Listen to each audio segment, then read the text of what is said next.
Langsung saja kita akan membahas tentang atom. Kimia inti adalah kajian mengenai perubahan-perubahan dalam inti atom. Perubahan ini disebut reaksi inti. Sekumpulan atom demikian pula dapat berikatan satu sama lainnya dan membentuk sebuah molekul.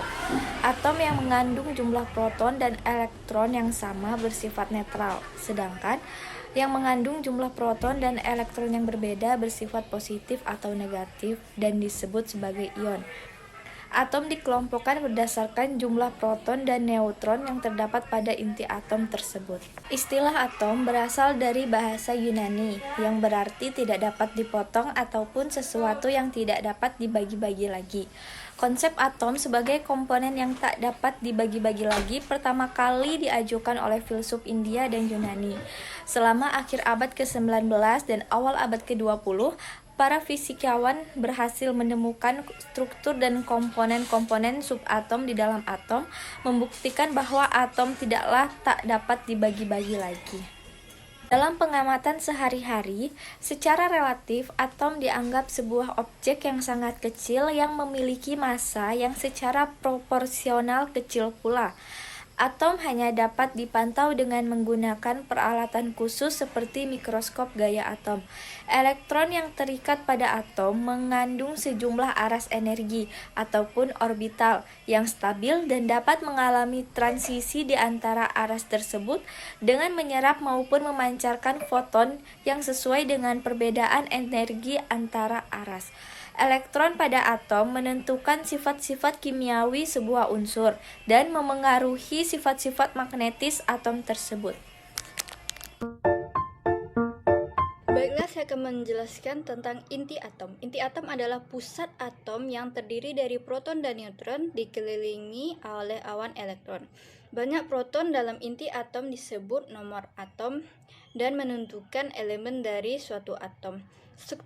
Struktur inti atom. Partikel-partikel pembentuk inti atom adalah proton dan neutron.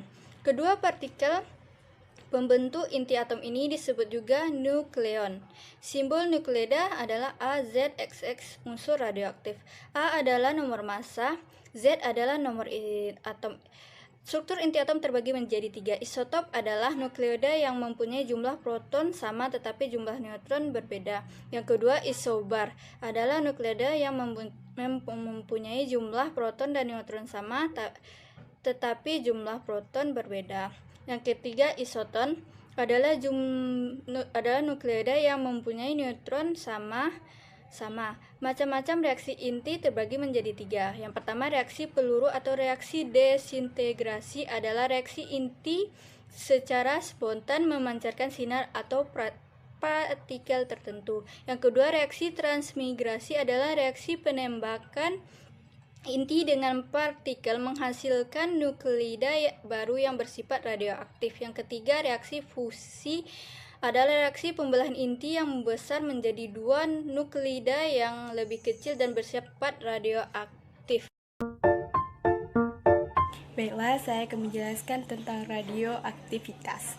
Radioaktivitas adalah kemampuan inti atom yang tidak stabil untuk memancarkan radiasi dan berubah menjadi inti stabil.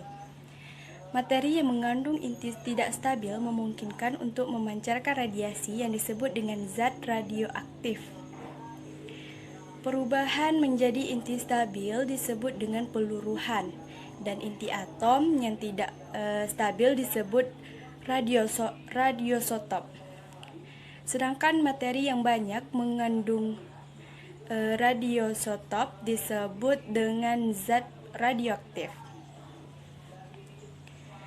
Peluruhan adalah peristiwa hilangnya atau pecahnya inti atom yang tidak stabil atau berubahnya suatu unsur radioaktif menjadi unsur yang lain. Radioaktivitas pada unsur radioaktif atau radionukleida ditunjukkan oleh konstanta disintegrasi yang menyatakan perbandingan disintegrasi tiap detik dan waktu paruh. Zat radioaktif yang pertama ditemukan adalah uranium. pada tahun 1998, Marie Curie bersama dengan suaminya Pierre Curie menemukan dua unsur lain dari batuan uranium yang jauh lebih aktif dari uranium. Kedua unsur ini mereka namakan masing-masing polonium berdasarkan nama Polonia, negara asal dari Marie Curie. Dan radium berasal dari kata Latin radiare yang berarti bersinar. Ternyata banyak unsur yang secara alami bersifat radioaktif. Semua isotop yang bernomor atom di atas 83 bersifat radioaktif. Unsur yang bernomor atom 83 atau kurang mempunyai isotop yang stabil kecuali teknesium dan promesium. Isotop yang bersifat radioaktif disebut isotop radioaktif atau radioisotop, sedangkan isotop yang tidak radioaktif disebut isotop isotop stabil. Radioisotop dapat juga dibuat dari isotop stabil. Jadi, di samping radioisotop alami juga ada radioisotop buatan. Dan pada tahun 1903, Ernest Rutherford mengemukakan bahwa radiasi yang dipancarkan zat radioaktif dapat dibedakan atas dua jenis berdasarkan muatannya. Radiasi yang bermuatan positif dinamai dengan sinar alfa dan yang bermuatan negatif diberi nama sinar beta. Selanjutnya, Paul U. Wheeler menemukan jenis sinar yang ketiga yang tidak bermuatan dan diberi nama sinar gamma. Di sini saya akan menjelaskan tentang unsur-unsur radioaktivitas. Unsur radioaktif adalah unsur yang memiliki inti atom tidak stabil dan dapat memancarkan sinar alfa, beta, gamma, dan partikel lainnya. Berikut ini beberapa partikel atau gelombang elektromagnetik yang dapat dipancarkan oleh unsur-unsur radioaktif. Yang pertama ada sinar alfa. Sinar alfa merupakan radiasi partikel yang bermuatan positif. Antara lain, sinar alfa adalah inti helium, partikel bermuatan lebih dari 2 bermassa 4, memiliki daya tembus paling kecil, memiliki daya ionisasi paling besar, dibelokkan oleh medan listrik ke arah kutub negatif. Yang kedua ada sinar beta. Sinar beta merupakan radiasi partikel bermuatan negatif. Sinar beta merupakan berkas elektron yang berasal dari inti atom. Antara lain, yang pertama ada partikel identik dengan elektron, yang kedua ada partikel bermuatan kurang dari 1 bermassa 1:836 atau sangat kecil, memiliki daya tembus lebih besar dibandingkan sinar alfa, memiliki daya ionisasi lebih kecil dibandingkan sinar alfa, dibentukkan oleh medan listrik ke kutub positif. Yang ketiga ada sinar gamma. Sinar gamma adalah radiasi elektromagnetik berenergi tinggi, tidak bermuatan dan tidak bermassa. Sinar-sinar gamma antara lain ada sinar gamma adalah gelombang elektromagnetik, tidak memiliki massa, tidak bermuatan listrik, tidak dapat dibelokkan oleh medan listrik, memiliki daya tembus sangat besar. Kemudian ada penggunaan unsur radioaktif. Yang pertama ada unsur radioaktif sebagai perunut. Teknik perunut biasanya digunakan untuk menganalisis atau mempelajari mekanisme reaksi. Prinsip dasar perunut mengikuti perpindahan unsur radioaktif dengan detektor. Berikut beberapa kegunaannya antara lain. Yang pertama di bidang kedokteran. Di bidang kedokteran ada 1:131 digunakan untuk mendiagnosa kelainan pada kelenjar tiroid. Terus 0-24 digunakan untuk mengetahui gangguan sistem peredaran darah. TC-99 digunakan untuk scanner otak, hati, dan sel darah. Kemudian di bidang sel pengetahuan C-14 digunakan untuk mempelajari mekanisme fotosintesis. O-18 digunakan untuk mempelajari mekanisme reaksi eksterifikasi. 1-131 digunakan untuk mempelajari keseimbangan dinamis. Yang kemudian di bidang hidrologi, 6-24 digunakan untuk menyelidiki kebocoran pipa bawah tanah dan mempelajari kecepatan aliran. Kemudian selanjutnya unsur radioaktif sebagai sumber radiasi. Unsur radioaktif juga digunakan sebagai sumber radiasi. Radiasi energi tinggi yang dipancarkan unsur radioaktif dapat membunuh bakteri dan insekta sehingga dapat digunakan untuk sterilisasi dan pengawet bahan makanan.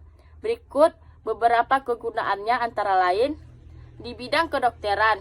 CO-60 digunakan untuk membunuh sel kanker. CO-60 digunakan untuk sterilisasi alat kedokteran. P-32 digunakan untuk menyembuhkan leukemia. Kemudian di bidang pertanian digunakan sebagai penyedia benih unggul. Kemudian digunakan sebagai pemberantas hama dan pemuliaan tanaman. Selanjutnya di bidang industri digunakan untuk mengukur tabel lembaran karet, digunakan untuk mengukur tebal pelat aluminium sebelum dijual ke pasaran, terus digunakan untuk memeriksa cacat pada logam. Selanjutnya contoh bahan radioaktif. Di bawah ini beberapa contoh unsur radioaktif yang sering digunakan dalam pembangkitan listrik di rumah sakit ataupun sebagai penelitian antara lain. Yang pertama ada uranium. Uranium adalah radioaktif yang secara alami ada di pasir dan tanah. Kandungan unsur uranium di tanah atau di pasir sangat rendah.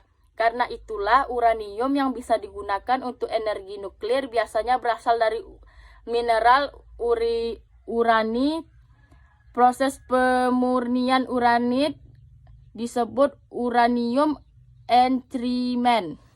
Selanjutnya ada polonium. Polonium merupakan unsur radioaktif yang ditemukan oleh Marie Curie. Polonium ada pada mineral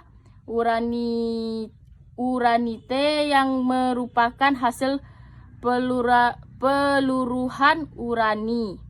Unsur polonium termasuk salah satu racun paling mematikan di dunia yang biasanya digunakan dalam pembunuhan rahasia. Selanjutnya ada radium. Radium juga termasuk unsur radioaktif yang terdapat pada mineral uranite. Pada 7 ton uranit biasanya terdapat 1 gram radium. Radium merupakan salah satu unsur radioaktif yang memiliki fungsi penting pada bidang kedokteran. Selanjutnya ada thorium. Thorium merupakan unsur radioaktif yang paling langka dan paling berharga. Thorium dapat ditemukan pada mineral thorit. Thorium pada kemurnian tinggi biasanya digunakan sebagai sumber energi listrik atau bom. Sekian dari saya. Wassalamualaikum warahmatullahi wabarakatuh. Pengaruh radioaktif pada makhluk hidup itu ada 2. Nah, yang pertama berupa ionisasi, eksitasi, dan pemutusan ikatan kimia. Nah, yang kedua itu bergantung pada waktu paparan. Maksudnya, jika dosis yang diterima pada satu paparan itu lebih berbahaya daripada dosis yang sama diterima pada waktu yang lama. Nah, itu saja. Sekian, terima kasih.